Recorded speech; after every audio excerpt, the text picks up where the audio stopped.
In the past few years, we've witnessed the emergence of powerful motion control peripherals that promise increased immersion through physical gameplay.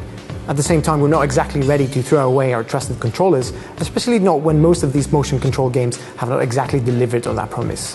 So what do we do? Which do we choose, controllers or motion control? Let me ask you a different question. Why should you have to choose? Why can't we, game designers, design our games in such a way that you could have both? That's the revolution we're trying to bring about with Kung Fu Superstar. Let's see how. Here's Danny on the set of his latest movie, Last Guardian of the Dragon Empire, a martial arts epic set in ancient China. As you can see, I'm currently controlling Danny with my controller. Right stick controls the camera, left stick makes him move. Let's spawn some enemies, extras, and see what happens. Okay, so currently I'm using the arcade control scheme, which allows absolutely anyone, regardless of gaming background or platform they're playing the game on, to have fun with the game in its most basic form.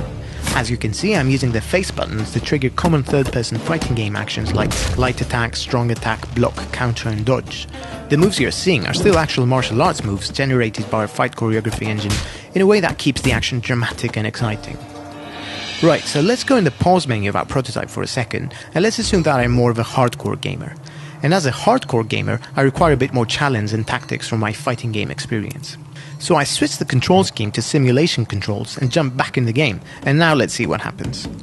The game switches to the director's cut mode, and we now have these icons floating around enemies' heads. These represent the fight choreography script for the sequence and show you the martial arts techniques it contains. To pull them off, you mark an enemy and then perform a controller gesture that corresponds to the particular technique. These gestures are designed to match the movements of the hero's body and provide not just an extra level of immersion, but also an extra level of strategy, challenge and tactics, as you now have to think carefully about how to approach the situation and which move to perform on which enemy first.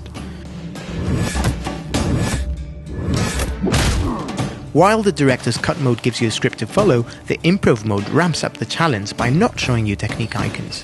Here it's up to you to think back to your training and pull off a technique that's appropriate for the situation.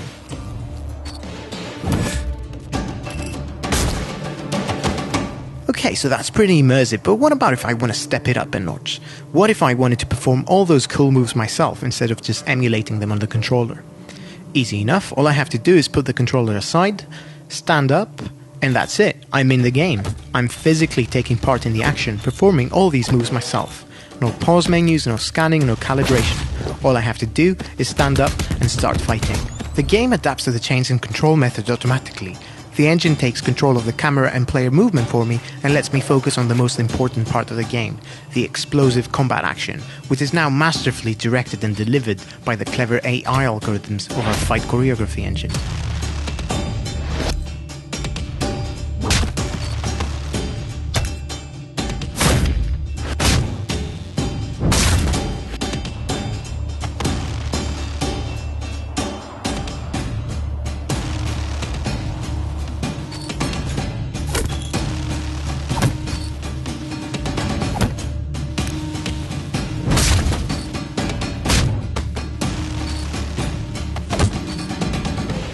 But let's say I got tired of all this exhausting punching and kicking though, but I'd still like to keep playing this level just to find out what happens next in Danny's story.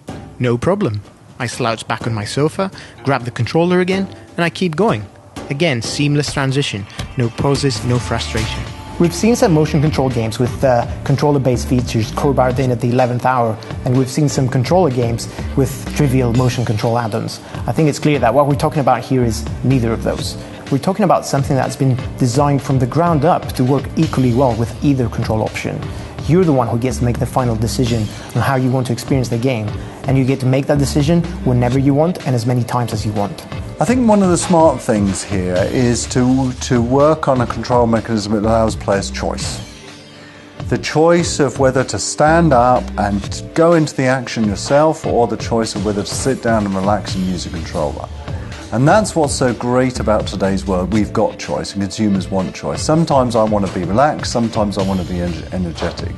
Sometimes I feel so emotional about what's going on screen, I actually want to leap up and take on the bad guys themselves, and other times I want, just want to kick back. And I really love this approach that is being taken. We're excited to announce that we intend to support the Oculus Rift in our game. Our grand vision is to create the most complete, most immersive and most innovative martial arts combat simulator ever. The second we tried the Rift, we knew it was a device that could really help us achieve that goal. We were already hard at work experimenting with different ideas around Rift support in the game. The prospect of putting you literally in the heat of battle, where you'd have to physically look around to identify threats and take care of them efficiently using your kung fu skills, something that we're really excited about.